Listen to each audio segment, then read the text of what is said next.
నీ ఇల్లు చక్కబెట్టవలసిన అవసరం వచ్చింది. నీ వ్యక్తిత్వం చక్కబెట్టుకోవలసిన అవసరం వచ్చింది.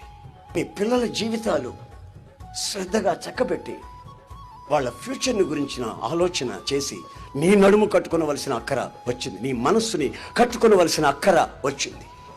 విచ్చలవిడితనం మానాలి, చెడలవాట్లు మానాలి. నిన్ను చూసిన ప్రతి ఒక్కరు చెప్పాలి,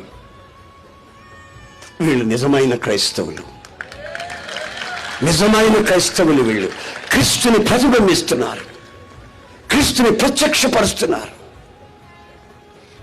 క్రీస్తు కొరకు తమ జీవితాలను అంకితం చేసుకున్నారు.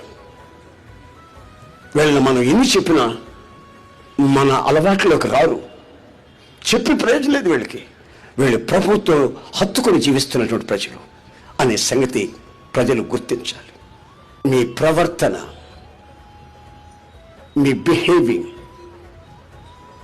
గమనించిన ప్రతి ఒక్కరు చెప్పాలి, ఈజ్ ఎ ట్రూ క్రిస్టియన్.